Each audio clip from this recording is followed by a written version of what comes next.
mirip dengan Ar-Razzaq. Apa namanya? Ada yang tahu? Ada yang tahu?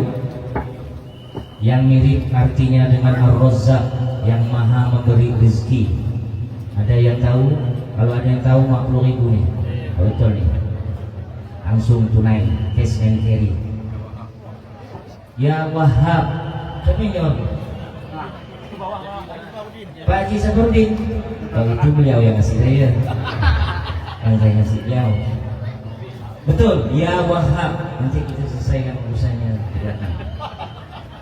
Ya Wahhab, maksudnya Wahhab itu nama Allah juga. Artinya apa? Yang memberi kurnia, Bapak Ibu. Kalau Ar-Razzaq yang memberi rezeki, Al-Wahhab yang memberi karunia. Apa bedanya? Kalau yang memberi rezeki itu, yang disebut rezeki itu adalah pertama, rezeki yang udah jelas masuk di mulut kita. Ini minum, kalau udah masuk di mulut tenggorokan kita sampai ke perut kita, makanan masuk dalam tenggorokan kita, perut kita, itu baru rezeki. Bahkan kalau masih di luar mulut kita, belum tentu itu menjadi rezeki kita. Duit beratus-ratus ribu pun dalam gocek belum tentu menjadi rezeki kita. Bisa saja itu menjadi rezeki orang lain, hanya numpang lewat melalui kita. Harus berpikir seperti itu. Jangan sangka kita punya duit sekian ratus juta, kita punya duit banyak dalam gocek kita anggap punya kita. Ingat, jangan lupa kita selalu baca nama Allah bernama Ar-Razzaq. Kalau itu sudah menjadi rezeki kita, duit itu kita belikan makanan masuk dalam perut kita, baru itu rezeki kita. Itulah baru Allah memerankan namanya sebagai Ar-Razzaq, yang memberi rezeki. Entah mungkin untuk kawan kita rezeki itu hanya lewat kita saja. Dan itu yang namanya rezeki yang ada masuk dalam perut kita, Allah sudah jamin. Itu yang Allah jamin. Mau berimankah dia, mau kafirkah dia, mau taatkah dia, mau bermaksiatkah dia, Allah jamin rezekinya. Sebagai Khalik, sebagai pencipta, adalah zalim Allah tidak memberi makan hambanya. Segala kekayaan Allah yang maha ghani, ada lagi nama Allah ghani. Allah dengan kayanya, maha kayanya, tidak akan pernah melaparkan hambanya. Sejak zaman Nabi Adam tercipta sampai kita sekarang, Allah kasih makan tidak habis-habis harta Allah. Dari bumi Allah keluarkan, dari langit Allah turunkan, dari bumi ditumbuhkan buah-buahan, sayur-sayuran, beras padi yang kita makan. Dari langit Allah turunkan air, Allah turunkan garam. Semua itu daripada kekayaan Allah Subhanahu wa ta'ala. Berapa juta manusia yang mudah makan masuk ke dalam perutnya setiap hari, sejak zaman Nabi Adam sampai kita sekarang. Allah tak miskin. Nabi Sulaiman itu Allah berikan karunia, kemuliaan, mukjizat. Bangsa manusia, bangsa jin, semua tunduk, bangsa hewan tunduk dengan mukjizat Nabi Allah Sulaiman alaihi salam. Dia pernah berniat, Nabi Sulaiman berencana mau ngasih makan semua manusia yang ada pada zaman itu. Kata Nabi Sulaiman, ya Allah, saya ingin menggunakan namamu sebagai Ar-Razzaq. Saya mau kasih makan manusia manapun yang hidup di zaman itu, silakan datang, saya kasih makan. Pikir Nabi Sulaiman, dia bisa perintah bangsa jin, kumpulkan makanan banyak-banyak. Dia bisa perintah hewan-hewan, kumpul banyak-banyak. Singkat cerita, kumpullah manusia pada zaman itu, dibuat jamuan panjang. Ini masih kalah lagi panjang. Panjang, makanan terhidang banyak. Manusia itu kumpul. Tidak sebanyak manusia sekarang, tapi banyak. Hidangan wah pikir Nabi Sulaiman cukup nih, banyak nih, bukan sedikit-sedikit nih. Manusia pun kalau yang ada nih masih kurang nih. Ternyata Allah keluarkan satu ya makhluk Allah juga, ikan besar datang, dia makan semua hidangan Nabi Sulaiman itu. Habis dia seorang yang makan hidangan Nabi Sulaiman itu. Jangan coba-coba memakai nama Ar-Razzaq. Sini Pak. Jangan coba-coba memakai nama Ar-Razzaq yang nama Allah beri. Ketika kita ngasih orang makan, itu mungkin hanya dititipkan Ar-Razzaq itu kepada kita. Jangan rasa kita yang ngasih makan orang itu. Oh, aku udah kasih ibu makan. Bukan. Para suami, para ayah, jangan rasa selama ini aku udah letih ngasih kita makan. Allah hanya titipkan rezeki itu melalui kita untuk anak istri kita. Lalu Al-Wahhab, karunia, ini yang mahal. Kalau rezeki Allah dah jamin. Dari awal dunia sampai akhir Allah dah jamin. Jangan bimbang dengan masalah perut kita. Tetapi kalau Wahhab, ini adalah orang pilihan. Allah berikan karunia. Wah, karunia itu beda. Ruko kata saya ini tadi. Mana? Bet awam.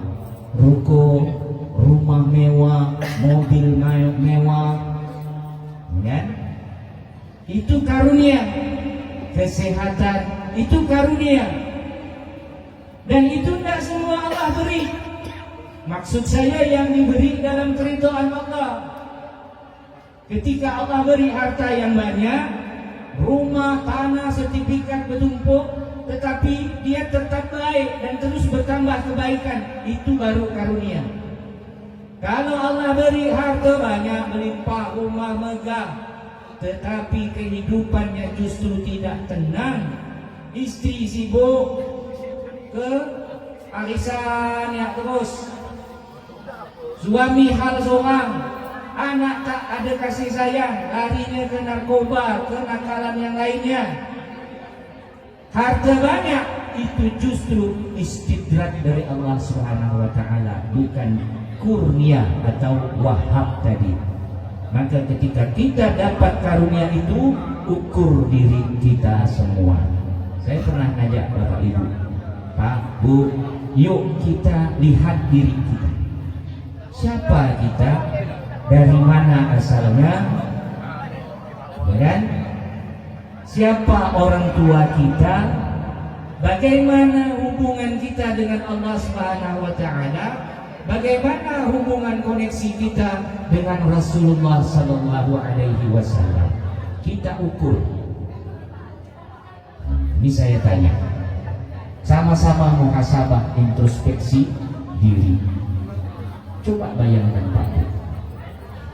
Kalau kita dihadapkan dengan Allah, ya, ini sibuk-sibuk kan? Ini ngomong-ngomong kan? Ini halo. Nah, ini nyampaikan hajat ke rumah.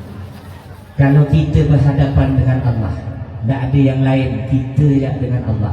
Tanpa ditanya pun kita akan berkata, Ya Rabb, Engkau adalah Tuhan kami, Khalik kami, pencipta kami, dan kami ini makhluk lemah, tak berdaya. Pasti kita berkata begitu.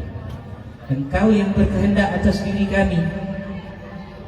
Kalau Engkau kehendaki kami ini masuk dalam golongan orang-orang yang Engkau berikan nikmat, maka kami akan masuk dalam golongan itu. Kalau Engkau kehendaki kami justru masuk dalam golongan orang-orang yang mendapat nikmat atau azab, maka masuklah kami ke dalam itu. Semua sesuai kehendakmu. Kau kehendaki kami baik, maka baiklah kami. Kau kehendaki kami buruk, maka buruklah kami. Kalau kita mandang orang tu, ya Allah, kerja hari-hari mabuk atau hal-hal maksiat lain, jangan kita berpikir dulu. Jangan kita ambil sisi negatifnya, parah orang itu. Jangan. Justru kita berpikir adalah Allah sedang menghendaki dia seperti itu, dan kita tidak tahu kehendak Allah selanjutnya terhadap dia. Maka dalam hadis arba'in ingat hadis arba'in, 120 hari kita di dalam perut ibu kita alias 4 bulan. Ketika ditiupkan ruh, hadis ini sahih, maka diangkat banyak perjanjian dalam hidup kita. Pertama, apa yang diangkat? Umur kita, usia kita berapa, kontrak hidup kita di muka bumi ini.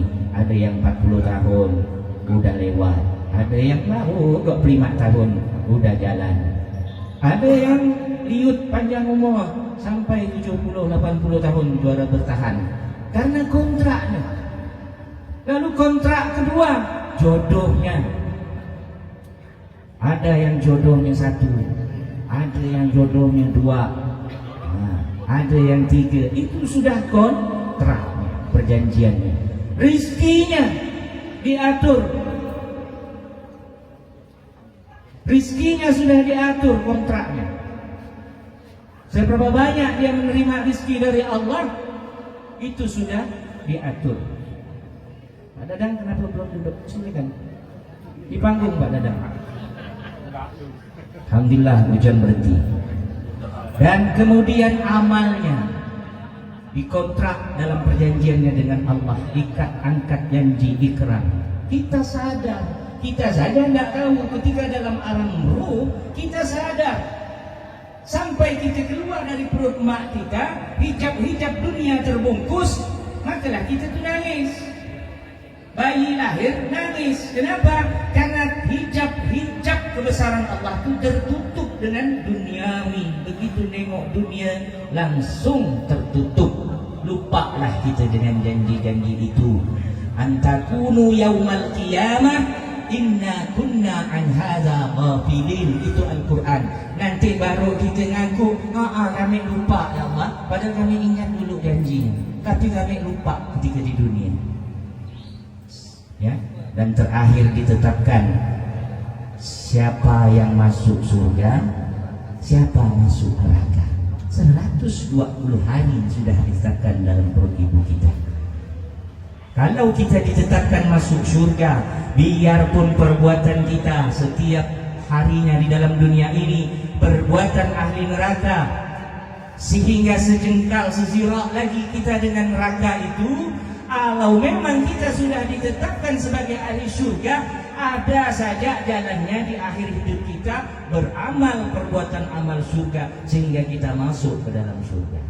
Sebaliknya, kalau kita ditetapkan sebagai penghuni neraka, na'udzubillah. Kalau kita ditentukan sebagai penghuni neraka, biarpun amal kita ini amal surga, hari-hari kita baca Al-Quran, beramal, berbuat baik segala macam. Kalau memang sudah ketetapan Allah kita ini penghuni neraka, sehingga sezirak lagi, sejengkal lagi kita dengan surga, tetapi karena kita ditetapkan ahli neraka, ada jalannya yang membuat kita melakukan perbuatan ahli neraka di akhir hidup kita, meninggalnya sebagai su'ul khatimah. Na'udzubillah tsumma na'udzubillah. Mau ditetapkan surga ke neraka? Memang ibu tahu? Macam mana nak tahu? Guru yang mulia, guru Bakhit dari Banjar sana, juga guru sekumpul pernah. Kenapa? Orang yang tanda-tanda ditetapkan masuk surga itu adalah tanda-tandanya ada. Di mana lihatnya? Lihatnya kalau dia ringan langkahnya untuk berbuat baik, kok mudah dia beramal. Begitu diundang selawat, biar cuma 30 orang, cepat dia datang. Kalau diundang selawat, biar jauh ketim terlesat, datang hadir dengan semangat.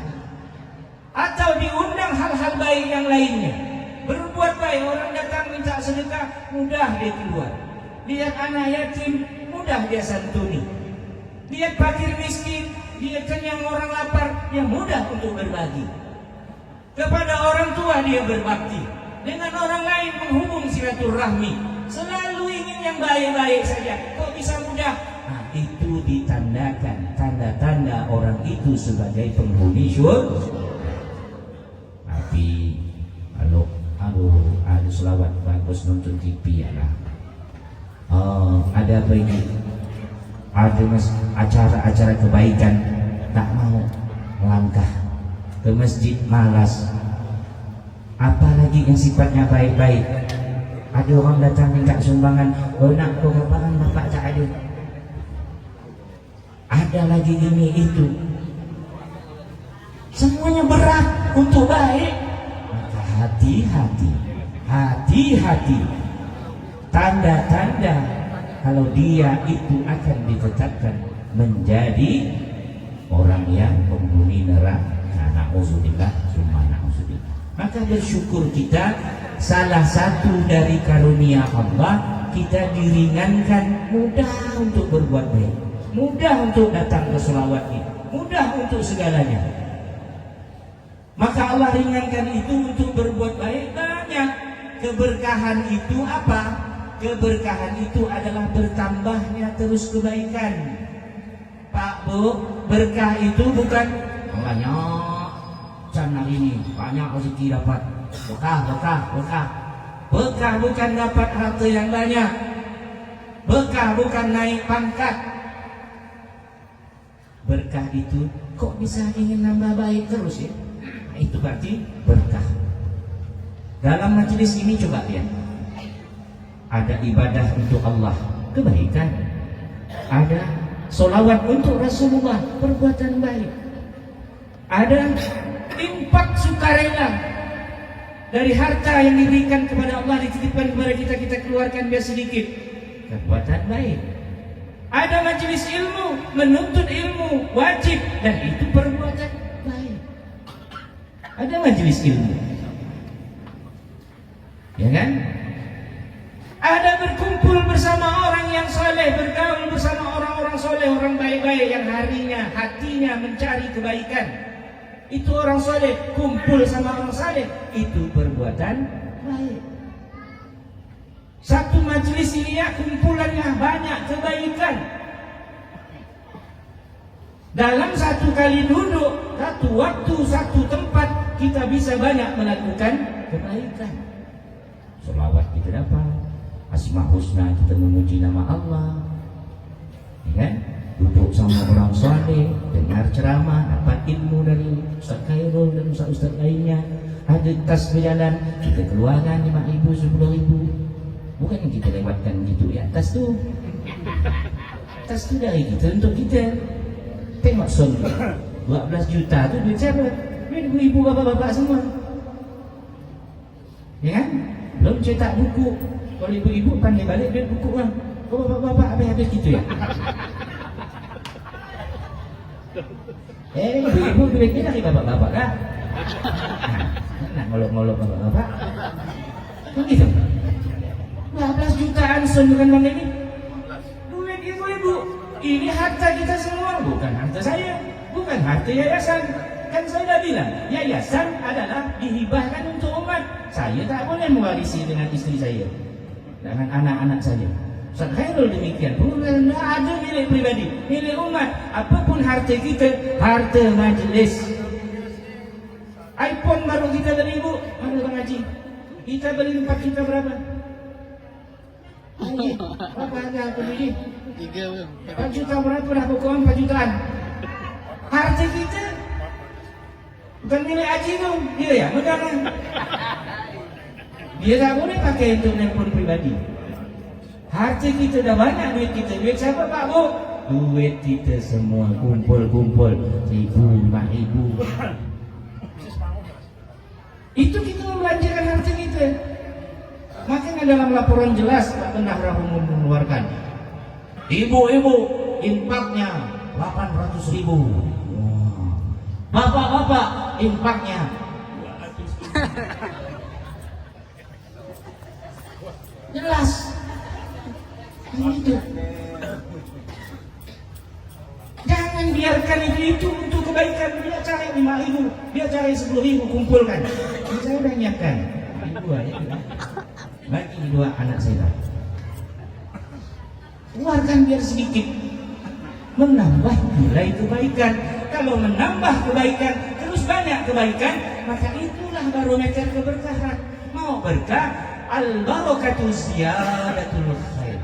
Berkah itu bertambah baik. Pengen buat baik, tak cukup baik tambah satu, pengen buat baik yang lain, lagi dan terus lagi. Nah, itu dia keberkahan. Kalau berkah udah pasti masuk dalam kumpulan orang-orang yang diridhai oleh Allah Subhanahu wa taala. Itulah karunia yang terbaik, yang terbesar.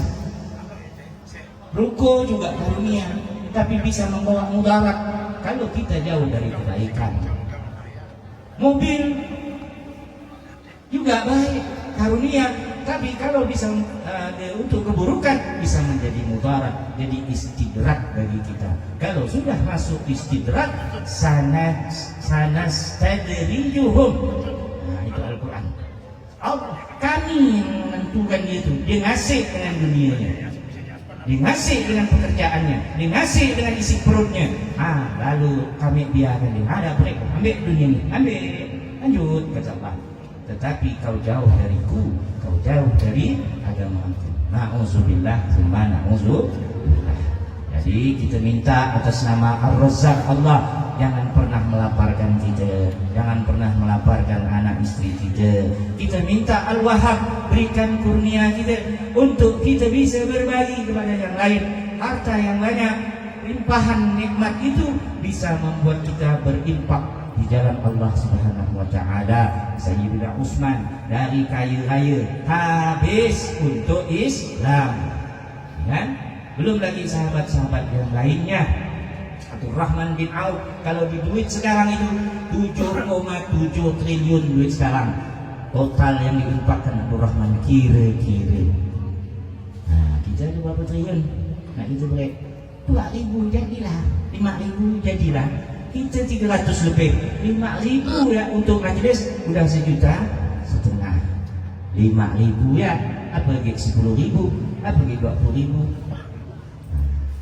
Ingat, barang siapa yang berinfak, innal ladzina yunfiquna fi sabilillahi kamathali habbatin ambatat sab'a sanabila, yang berinfak di jalan Allah seperti menanam satu biji. Ambatat sab'a sanabila, nanti satu biji itu tumbuh 7. Bikulli sumbulatin mi'atu habbah, satu dari setiap cabang 7 itu 100 habbah lagi. Tanam satu biji, keluar 7 cabang, keluar 100 biji setiap cabang. Satu jadi 700 biji, satu biji jadi 700 biji. Ya Pak ya, tanamkan biji-bijinya. Ya Pak ya, maksudnya infakkan hartanya. Nah, demikian saya sampaikan hajat syarikul baik. Ada minta tausiah sedikit, kita sampaikan tausiah di sini kita berselawat. Maaf meminta waktu Bapak Ibu. Terima kasih sudah hadir di acara malam hari ini biar hujan, tapi alhamdulillah sudah reda. Mari kita bersolawat untuk Rasulullah SAW.